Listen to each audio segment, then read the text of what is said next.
So here we have the Ford Focus on a 15 plate. I'm going to start off by showing you around the outside of the car, and then we'll hop in and run through some controls on the inside. From the outside though, you can see it's a 5-door car with alloy wheels and tinted windows. Let's start off inside the boot and then work our way around the rest of it from there.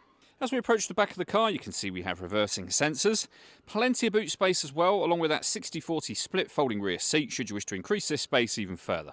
Okay, so we're just going to work our way back around to the front of the car, and then we'll hop in and run through some controls on the inside of it from there. Just briefly before we climb in, I think it's well worth seeing the interior from this exterior point of view. There's plenty to run through on the dashboard, so let's hop in and we'll do that right now. Okay, now that we're inside the car, we're going to start with the dials. Over on the left-hand side, first of all, we have the rev counter.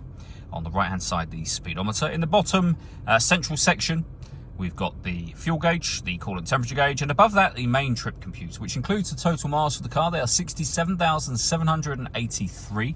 You can change the information displayed above that using buttons on the steering wheel for various different bits of fuel economy and trip computer information, including, as you can see, a digital readout for the speedometer. And the buttons I was using to do that are just here.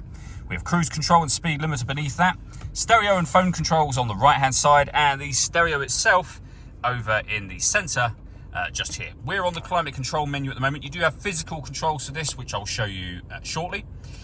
We have up in the top right hand corner satellite navigation for the car. A really nice color screen, very easy system to use ultimately. You pay your phone from here, so once you've opened that, just hit add device, and again follow the instructions on screen from there. And when it comes to our audio options, you'll see there's plenty of them. AM, FM and DAB radio, CD player, USB input, Bluetooth audio, so you can stream your music wirelessly once you've paired your phone, SD memory card input and auxiliary input as well. So loads of ways to listen to your music. CD player's just here, along with the main controls for your volume and a few other physical controls next to that. And then, as I mentioned, the physical controls for the climate control as well. So you can adjust the passenger, driver temperature, you can determine where you'd like the air to be distributed, you can increase and decrease the fan speed from here as well. Air conditioning's on at the minute. That's off, back on again, or you can hit auto. In doing so, the car will maintain the temperatures you've asked for by taking full control of the fan speed and the direction of the air for you. You can override that manually by making any manual adjustment you wish to. You see auto has now gone off. We have a USB input underneath that, a 12-volt charging socket. This button turns off the stop and start. This car is designed to cut out when it's stationary in traffic to save you fuel. The system is on every time you start the car and off when that light shows. We then have a 6-speed manual gearbox.